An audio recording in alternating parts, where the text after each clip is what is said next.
নমস্কার। ঠাকুরের কথা চ্যানেলের পক্ষ থেকে সমস্ত দর্শক ও শ্রোতা বন্ধুদের অনেক অনেক ধন্যবাদ ও অভিনন্দন। ধারাবাহিকভাবে শ্রীমকথিত শ্রী শ্রী রামকৃষ্ণ কথামৃত থেকে যে পাঠ শুরু করেছি, আজ শোনাব তার পরের পরিচ্ছেদ, অর্থাৎ প্রথম ভাগের প্রথম খণ্ডের তৃতীয় পরিচ্ছেদ থেকে পাঠ।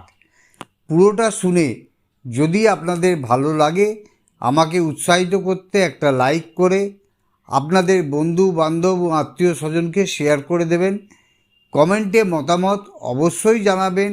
আর হ্যাঁ, এখনও সাবস্ক্রাইব না করে থাকলে অবশ্যই সাবস্ক্রাইব করে দেবেন। ধন্যবাদ। তৃতীয় পরিচ্ছেদ। অখণ্ডমঙ্গলাকারং ব্যক্তং যেন চরাচরম তৎপদং দর্শিতং যেন তস্मै শ্রী গুরুবে নমঃ। দ্বিতীয় দর্শন ও গুরু শিষ্য সংবাদ। দ্বিতীয় দর্শন সকালবেলা 8টার সময়। ঠাকুর তখন কামাতে যাচ্ছেন।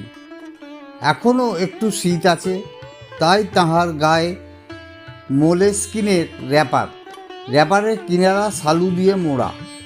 মাস্টারকে দেখিয়া বলিলেন, তুমি এসেছ? আচ্ছা, এখানে বসো। এ কথা দক্ষিণ পূর্ব বারান্দায় হইতেছিল। নাপিত উপস্থিত। সেই বারান্দায় ঠাকুর কামাইতে বসিলেন ও মাঝে মাঝে মাস্টারের সহিত কথা কহিতে লাগিলেন।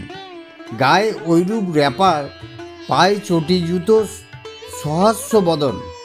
কথা কহিবার সময় কেবল একটু তোতলা। শ্রীরামকৃষ্ণ মাস্টারের প্রতি বলিলেন, হ্যাঁ গা, তোমার বাড়ি কোথায়? মাস্টার, আজ্ঞা, কলিকাতায়। শ্রীরামকৃষ্ণ, এখানে কোথায় এসেছ? মাস্টার, এখানে বরাহনগরে বড় দিদির বাড়ি আসিয়াছি, ঈশান কবিরাজের বাটি। শ্রীরামকৃষ্ণ বলিলেন, ও ঈশানের বাড়ি? শ্রী কেশবচন্দ্র সেন ও মার কাছে ঠাকুরের ক্রন্দন। শ্রীরামকৃষ্ণদেব বলিলেন, হ্যাঁ গা, কেশব কেমন আছে? বড় অসুখ হয়েছিল।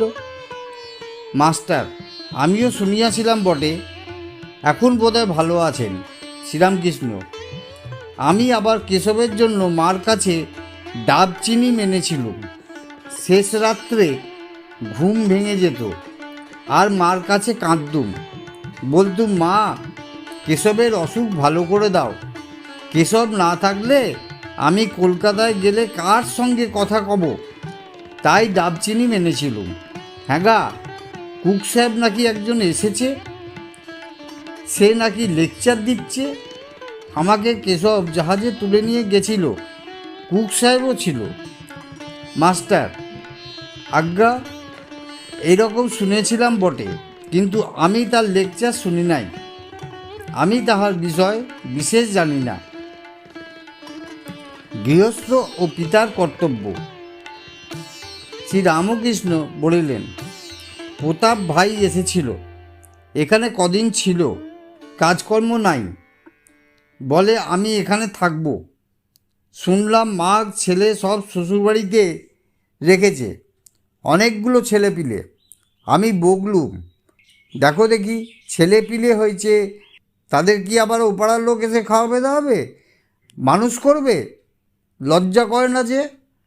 মাঘ ছেলেদের আর একজন খাওয়াচ্ছে আর তাদের শ্বশুরবাড়ি ফেলে রেখেছে। অনেক বকলুম আর কাজকর্ম খুঁজে নিতে বললুম, তবে এখান থেকে যেতে চায়। তৃতীয় পর্ব এখানেই শেষ হলো। এই পর্বটি যদি আপনাদের ভালো লেগে থাকে, দয়া করে একটা লাইক করে আপনাদের বন্ধু বান্ধব আত্মীয় স্বজন ও রামকৃষ্ণ অনুরাগীদের শেয়ার করে দেবেন। মতামত অবশ্যই কমেন্টে জানাবেন এবং যদি এখনও সাবস্ক্রাইব না করে থাকেন, দয়া করে সাবস্ক্রাইব করে দেবেন। ধন্যবাদ।